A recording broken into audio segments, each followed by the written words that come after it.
O superciclone Amphan atingiu hoje as áreas costeiras da Índia e de Bangladesh. Em meio à pandemia, 2,5 milhões de pessoas tiveram que sair de casa. 84 pessoas morreram na passagem de um superciclone pelo leste da Índia e de Bangladesh.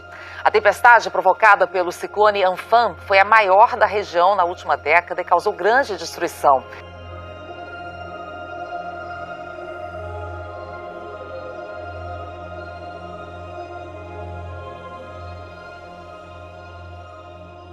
Várias cidades estão sem água potável, sem comunicação, sem energia elétrica.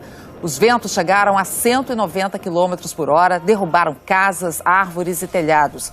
Autoridades disseram que estão com dificuldade de ajudar as vítimas porque o sistema de saúde da região já estava comprometido por causa da pandemia do novo coronavírus. A tempestade atingiu partes da Índia e de Bangladesh com ventos de quase 200 km por hora. 2,5 milhões de pessoas foram levadas para abrigos temporários. Electrical cabling was torn down, plunging neighbourhoods into darkness and creating an ongoing danger for both residents and emergency services. Millions of people in northeastern India and neighbouring Bangladesh were evacuated from low-lying coastal areas. Makeshift evacuation centres were ordered to maintain social distancing, but that was easier said than done. There are sanitation facilities for them, but no social distance is maintained. A lot of people are scared of catching coronavirus. The extent of the cyclone's might became clear the morning after. In my 44 years of existence, I've never seen anything like this. With many streets in Kolkata suffering widespread damage. The experience was not something that I will ever want to sort of go through ever again for anybody, Akshita, anybody in this world. Esse é o ciclone mais forte registrado na região desde 1999. A tempestade vai passar por áreas costeiras da Índia e de Bangladesh, onde mais de 2,5 milhões de pessoas já foram levadas para abrigos. Esse processo fica, claro, mais difícil em meio à pandemia de coronavírus. O governo indiano informou que equipes de resgate já estão trabalhando na região. A natureza não conhece o termo confinamento. O superciclone Amphan atravessou as costas de Bengala, na Índia, e do Bangladesh. 3 milhões de pessoas tiveram de fugir e há notícia de mais de uma dezena de mortos. Habituamo-nos a pensar na Antártida através de imagens de um deserto de gelo branco.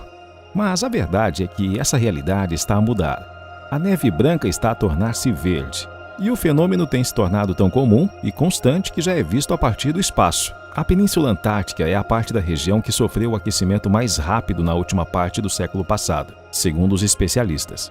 Temperaturas extraordinariamente altas foram registradas em fevereiro, quando uma onda de calor de 9 dias derreteu a ponta norte do continente no início deste ano. O pesquisador Andrew Gray disse à CNN que o aumento da temperatura criaria ambientes mais habitáveis para as algas. Abre aspas. Ela causa escuridão. Uma brotação verde de algas na neve reflete cerca de 45% da luz atingida, enquanto a neve fresca reflete cerca de 80% da luz, aumentando a taxa de derretimento da neve em uma área com mais algas. Fecha aspas, explicou. O cenário parece assustador, mas é um fenômeno da natureza. A coloração vem de uma alga que está presente no solo da região e que fica adormecida durante os meses mais frios. Agora, no verão do hemisfério sul, essa alga se reproduziu, dando esse colorido avermelhado e um cheiro de melancia à neve. A cor da água da Lagoa Terra Alta aqui em Linhares está verde. A mancha se movimenta de acordo com o vento e já foi vista em diferentes pontos do lago.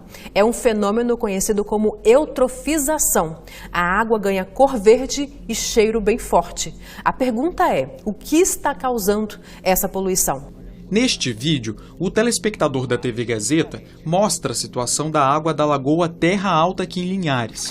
Você não vê mais areia, que a água é transparente. Se eu passar a mão, você vai ver o fundo. Se eu limpar, você vai ver o fundo. E a lagoa está toda assim. Metros e mais metros. Nessa mesma situação, a gente vê, bem próximo da margem aqui, que a coloração é verde, né, bem esverdeada, principalmente na superfície. Para todos os lados, o que se vê por aqui é uma espessa e viscosa camada de água esverdeada que atrapalha a oxigenação da lagoa. Ela é transparente, essa água.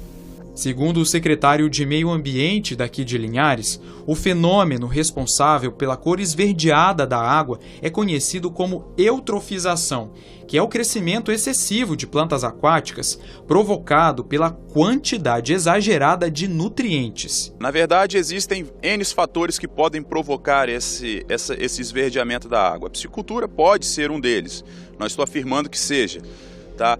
A agricultura também pode ser responsável por isso, porque as pessoas aplicam adubos químicos, adubos orgânicos e, dependendo das chuvas, essa matéria que é aplicada ali, esses adubos, esses insumos, são carreados para dentro do corpo hídrico.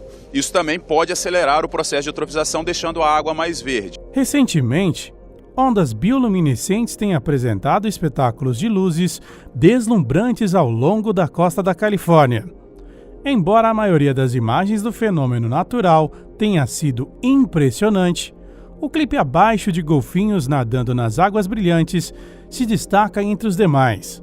O glorioso brilho azul na água é gerado por uma espécie comum de plâncton no sul da Califórnia, chamada Lingulodinium polyedra.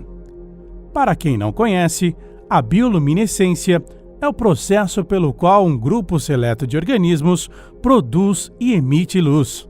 Criaturas capazes de gerar bioluminescência, devido à combinação de um produto químico inato, chamado luciferina com oxigênio.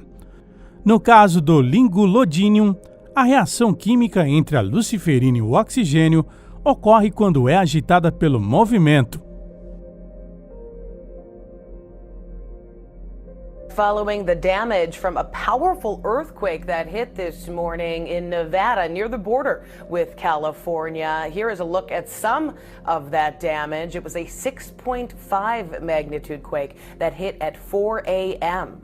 Reports are still coming in today, but take a look at this. These are some photos we have from NDOT. This is US 95 in Tonopah.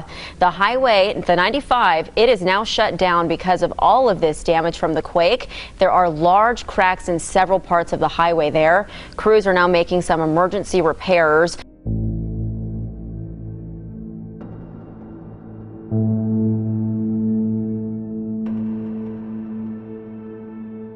Um terremoto de magnitude 6.4 atinge a região noroeste da China. Pelo menos 3 pessoas ficaram feridas, uma delas em estado grave. De acordo com a agência de terremotos do país, os tremores atingiram a região às 9 horas da noite, no horário local, em uma profundidade de 16 quilômetros. Moradores do condado de Jiaxi relataram fortes tremores durante o terremoto. Alguns deles deixaram suas casas com medo de destruição. As equipes de resgate foram enviadas para as áreas atingidas. Uma equipe de resgate de Minas de Zaotong foi para a região e o Corpo de Bombeiros enviou 91 soldados, 19 caminhões e 4 cães farejadores para participar dos esforços. Um terremoto de magnitude 4,6 foi sentido na madrugada desta sexta-feira inteira. O tremor deixou um morto e provocou cenas de pânico entre os moradores da capital iraniana. Segundo o Serviço Geológico dos Estados Unidos, o terremoto ocorreu perto da cidade de Damavand, a 55 quilômetros de Teherã. O epicentro foi localizado a 5,6 quilômetros de profundidade.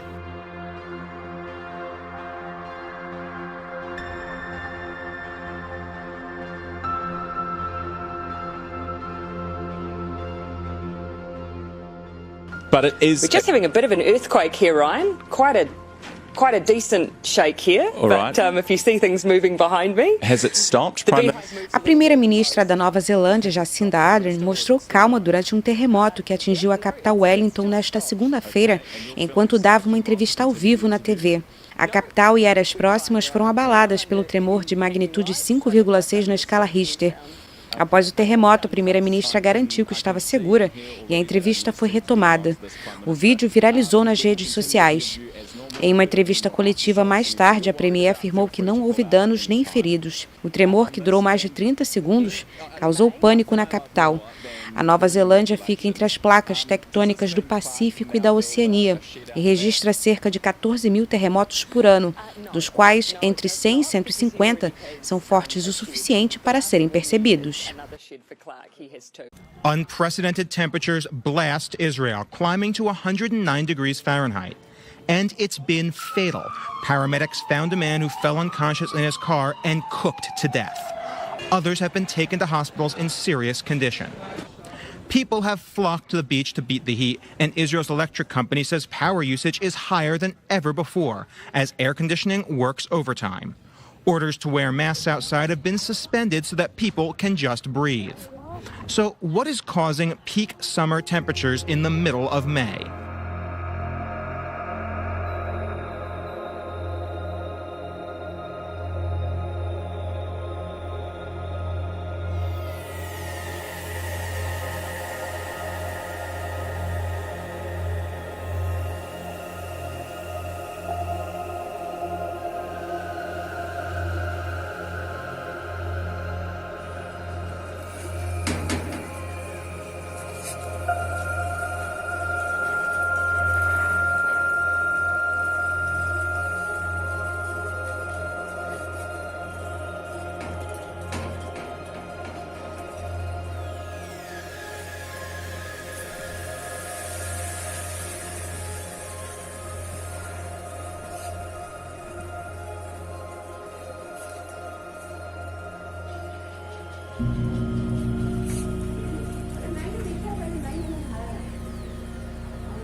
Pelo carro até, eu tinha foto para seguir.